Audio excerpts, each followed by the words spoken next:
My mission is simple, to make you money. I'm here to level the playing field for all investors. There's always a bull market somewhere, and I promise to help you find it. Mad Money starts now. Hey, I'm Cramer. Welcome to Mad Money. Welcome to Cramerica.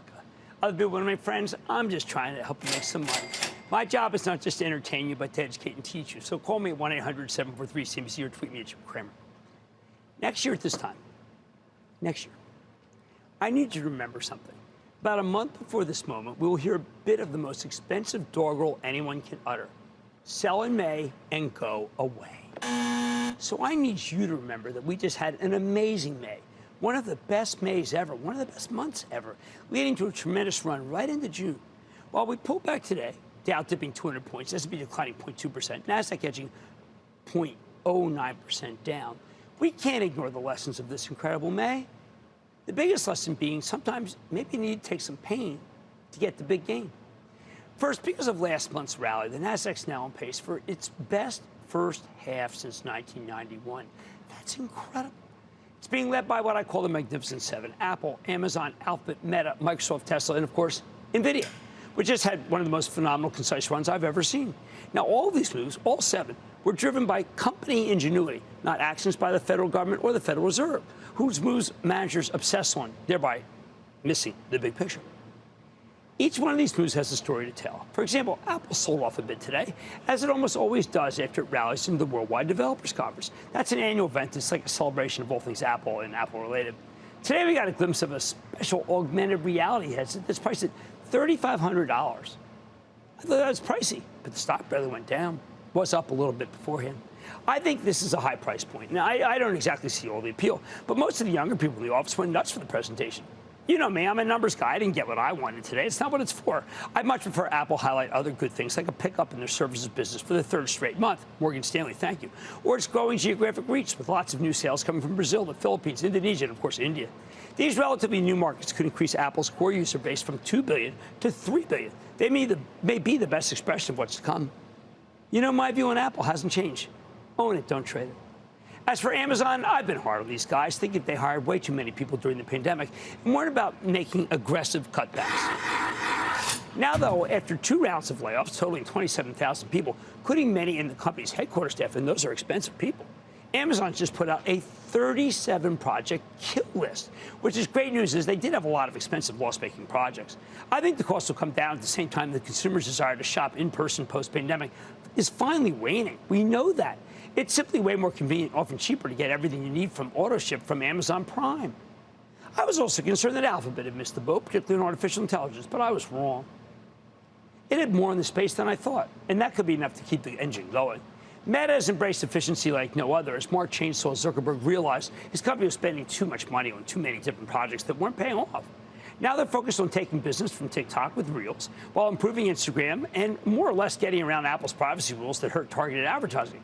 Now, it's still spending on Meta platforms, and I'm sure some of the hundreds of millions it's spending with NVIDIA could have a huge payoff there. I have to tell you, I thought that Apple's presentation today was much better than anything I've seen from the Meta platform so far. How about Tesla? I don't have much to say here, except the stock seems depressed after Elon Musk bought Twitter, but that's now over with. Plus, David Faber's excellent interview with Musk makes you feel like he has a plan for world domination.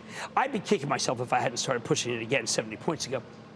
And, of course, there is NVIDIA, which has been working with accelerated computing and generative artificial intelligence to the point where CEO Jensen Huang can explain how these two trends have coalesced to change computing forever in just a couple of hours. I got to tell you, that couple-of-hour presentation is a must-watch. Just go really to NVIDIA.com. It pops right up. I'm blown away, as you'd be, if you watch how everything's going GPU, not CPU. Think Intel. A shift that's making artificial intelligence far more powerful. It's all pretty unbelievable. Potential to outmode all tech that's come before. Hence the iPhone moment that Jensen alludes to repeatedly.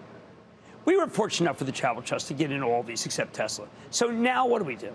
We're telling members of the CNBC Investing Club that we don't want to overstay our welcome. I think we've experienced one of the greatest runs in history, and those tend not to happen twice in a row, just once. That's why we're choosing to lighten up where we can for the trust, especially in tech, because we don't want to give back any of these big gains. I don't like to do these things in a vacuum. I want to rely on history so that I'm not off base in my own analysis. You know what I do when I have to do that? I turn to my friend Larry Williams. He's the best market historian I know, who's been the dean of technical analysis since I was a teenager. Great recent track record, too.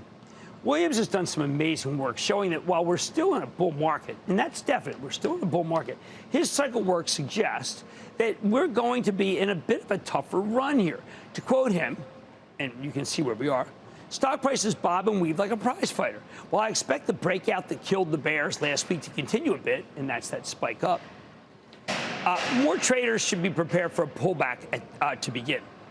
And that means right here is when you're going to start seeing a decline. Now, look at his cycle work. It suggests we're headed for weakness in the middle of June. That makes sense to me.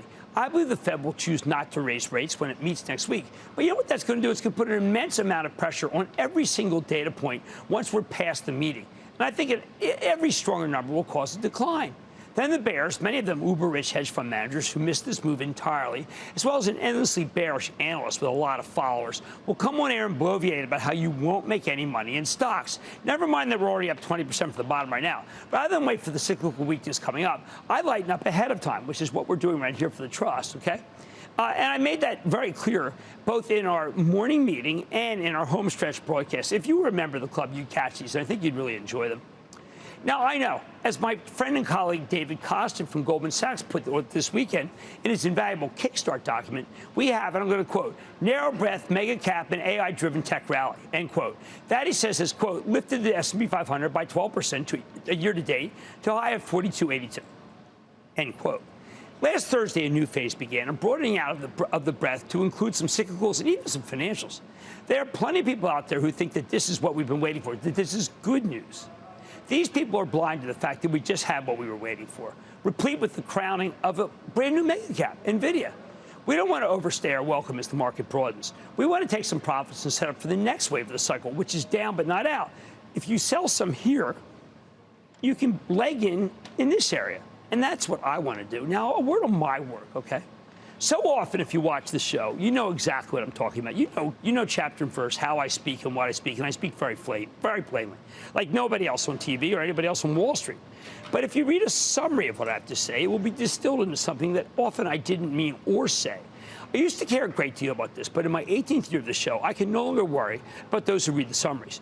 You heard what I said. We made a killing. I don't want to give a lot of it back, so I'm taking some profits for the Travel Trust. Williams cyclical take, icing on the cake. Bottom line, unless you're terminally greedy or totally brain dead, you got to take some profits when you have them. This is not the time to double down. It's the time to ring the register on some of your gains. And remember next year to buy in May and take some profits in June. Let's go to Mitch in Arizona, please. Mitch. Hey, Jim. The name of the company is called Dexcom. Are you a buyer, seller, or do I hold?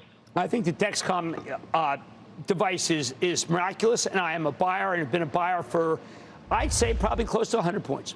And I'm not backing away right now. How about Dave in Virginia, please? Dave. Hi, Jim. It's Dave Miller from Richmond, Virginia. Thank you for calling, Dave.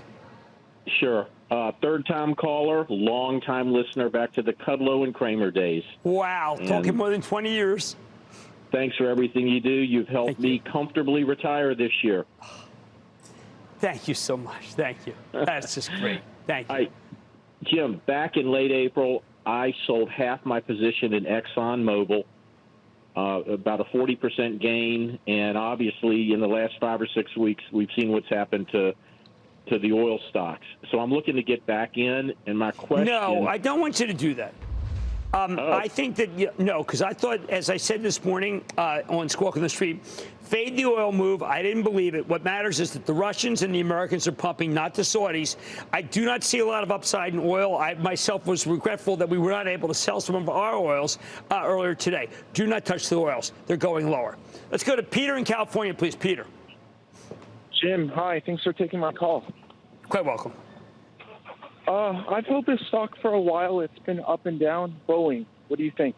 I think that Boeing is going to get it together. There's just too much travel demand for me to believe that the stock can't go higher.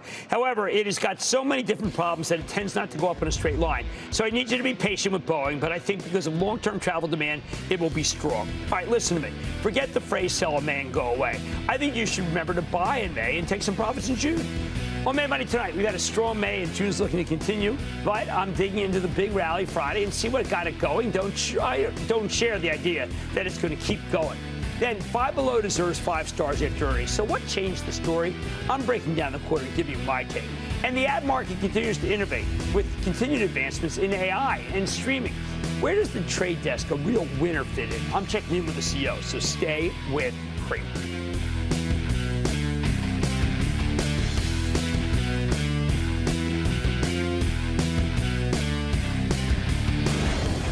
Don't miss a second of Mad Money.